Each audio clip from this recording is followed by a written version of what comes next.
Hello friends, welcome to my channel. आज के इस वीडियो में हम डिस्कस करेंगे डिविजिबिलिटी टेस्ट फॉर 70। इसका क्या मतलब है?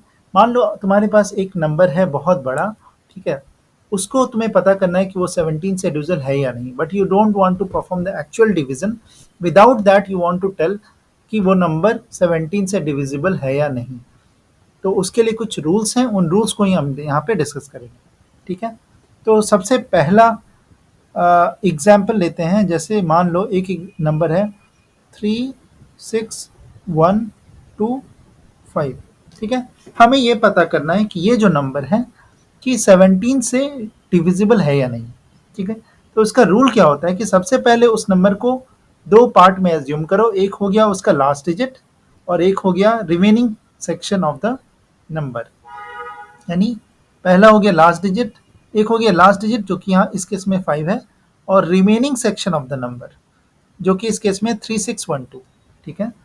तो उसके बाद क्या क्या करना है कि लास्ट डिजिट को 5 से मल्टीप्लाई करो।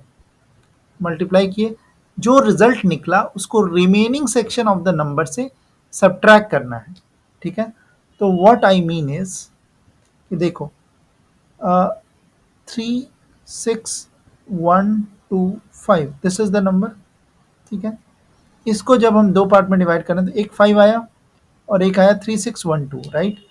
तो लास्ट डिजिट को मैंने क्या बोला, मल्टीप्लाई इट बाई 5, यानी 5 है, 5 को 5 से मल्टीप्लाई करोगे तो क्या मिलेगा 25, ठीक है।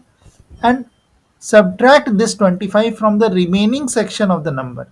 और remaining section of the number excluding the first last digit क्या है 3612। तो 3612 से इसको आपको माइनस करना होगा, ठीक है, ठीक है। अब देखो 3612 माइनस 25 क्या मिला, तो हमें मिलेगा 3587 मिला, ठीक है। अब 3587 के बारे में भी हम नहीं बता सकते कि वो नंबर 17 से डिविजिबल है या नहीं, ठीक है। तो इस केस में क्या करेंगे, मतलब हम सबसे पहले क्या करेंगे, कोई भी नंबर मिला उसको दो पार्ट में डिवाइड करेंगे, एक लास्ट डिजिट और एक remaining section of the last digit. Last digit को 5 से मल्टीप्लाई किया और जो रिजल्ट आया उसको remaining section of the number से माइनस किया, जो कि यहाँ पे 3612 है। तो और 5 को 5 से 25 आया, तो इतना करने से हमें ये मिला, ठीक है। तो उसके बाद अगर कोई ऐसा नंबर मिलता है जिसके बारे में हम बता पाते हैं कि वो 17 से डिविजिबल है, तो हम वहीं पे रुक जाएंगे और बोलेंगे कि जो ओरिजिनल नंबर है वो 17 से डिविजिबल है, ठीक है। अगर ऐसा नंबर मिलता है जिसके बारे में हम बता नहीं सकते कि वो 17 से डिविजिबल है या नहीं है, तो फिर हम सेम रूल को फिर से उस नंबर पे अप्लाई करते हैं, जैसा कि इस केस में है। यहाँ पे 3587 है, हम नहीं कह सकते कि ये 17 से डिविजिबल है या नहीं है, ठीक है। तो इसको फिर से सेम पैटर्न में अप्लाई करेंगे, सेम रूल्स अप्लाई करेंगे। एक दो सेक्शन में एज्यूम करेंगे, एक लास्ट डिजिट और एक remaining section of the number. Last digit यहाँ क्या है 7, रिमेनिंग सेक्शन क्या है 358। लास्ट डिजिट को 5 से मल्टीप्लाई करेंगे, तो 7 है उसको 5 से मल्टीप्लाई करेंगे तो हमें क्या मिलेगा 35, राइट, ठीक है। और इसको इस 35 को हमें remaining section of the digit से माइनस करना है, विच इज 358, राइट। 358 से इसको माइनस कर देंगे, ठीक है। तो हमें क्या मिलेगा, ठीक है, तो हमें क्या मिल रहा है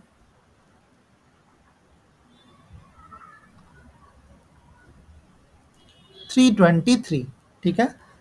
अब देखना है कि हम क्या क्या हम बता पा रहे हैं कि 323 17 से डिविजिबल है या नहीं। नहीं, अभी भी इट्स डिफिकल्ट, राइट। तो हम सेम रूल को 323 पे भी अप्लाई करेंगे, ठीक है। तो इसको दो सेक्शन में डिवाइड किया, last digit and remaining section of the number. Last digit क्या है 3, remaining section of the number क्या है 32, ठीक है। तो अब हम थर्ड लास्ट डिजिट ऑफ है 3, उसको 5 से मल्टीप्लाई किया तो हमें मिला 15, 3 इंटू 5 इज 15।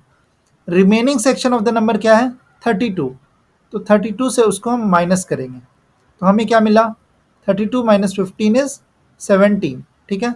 अब क्या हम 17 के बारे में बता सकते हैं कि 17 से डिविजिबल है या नहीं? ऑब्वियसली 17 बन जाए 17, 17 से डिविजिबल है। तो हम वी गॉट अ नंबर जो कि 17 से डिविजिबल है। दैट्स वाई वी कंक्लूड कि जो ओरिजिनल नंबर था that is also divisible by 17 which is 36125, ठीक है। तो इस तरीके से हम प्रोसीड करेंगे। ठीक है, आई होप कि ये प्रोसेस समझ में आया होगा। ठीक है, चलो एक और एग्जाम्पल देखते हैं। सपोज एक नंबर है 5634। ठीक है, हमें पता करना है कि ये जो नंबर है वो 17 से डिविजिबल है या नहीं है। ठीक है, तो कैसे पता करोगे?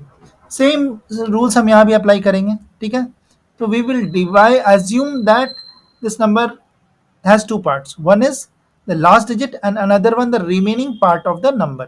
ठीक है, तो 5634। ठीक है, इसको हमने कैसे तोड़ा, मतलब ब्रेक एज्यूम किया, last digit and remaining part of the number. Last digit क्या है 4, remaining part of the number क्या है 563। ठीक है, तो लास्ट डिजिट को हम 5 से मल्टीप्लाई करेंगे, तो 4 मल्टीप्लाइड बाई 5 गिव्स अस 20। ठीक है, और remaining section of the number क्या है 563, तो इसको हमको 563 से माइनस करना है। ठीक है, तो 563 माइनस 20 क्या देगा 543। इसमें कोई दिक्कत है क्या? नहीं। 543 क्या हम बता सकते हैं क्या कि ये 17 से डिविजिबल है या नहीं? नहीं, अभी स्टिल इट इज डिफिकल्ट। ठीक है, तो हम क्या करेंगे, सेम रूल को यहाँ भी अप्लाई करेंगे, यानी लास्ट डिजिट, ठीक है, last digit is 3 and remaining part of the number is 54। ठीक है, लास्ट डिजिट को 5 से मल्टीप्लाई किया तो हमें क्या मिला 15। Remaining part of the number क्या है हमारे पास 54। ठीक है, तो 54 से उसको माइनस कर देंगे तो हमें क्या मिल रहा है 54 माइनस 15 इज 39, राइट, 39। अब हम क्या बता सकते हैं कि 39 17 से डिविजिबल है या नहीं? बिल्कुल बता सकते हैं। तो 17 1 जा 17, 17 2 जा 34, 17 3 जा 51, राइट। तो 39 17 की टेबल में नहीं आ रहा है, so this is not divisible by 17। So the original number जिस पर हम एनालाइज कर रहे थे that is also not divisible by 17। ठीक है, तो इस तरीके से हम पता करते हैं किसी भी नंबर के बारे में कि वो 17 से डिविजिबल है या नहीं। ठीक है, और इसके जो ये रूल्स हैं स्टेप 1 स्टेप 2 स्टेप 3, इन सब को मैंने डेमो में करके दिखाया। तो ये जो रूल्स हैं वो कहलाते हैं divisibility test for 17। I hope ये कॉन्सेप्ट क्लियर हुआ होगा। आज के लेक्चर में इतना ही, मिलते हैं अगले सेशन में, तब तक अपना ध्यान रखो, अच्छे से रहो। जय हिंद, जय भारत।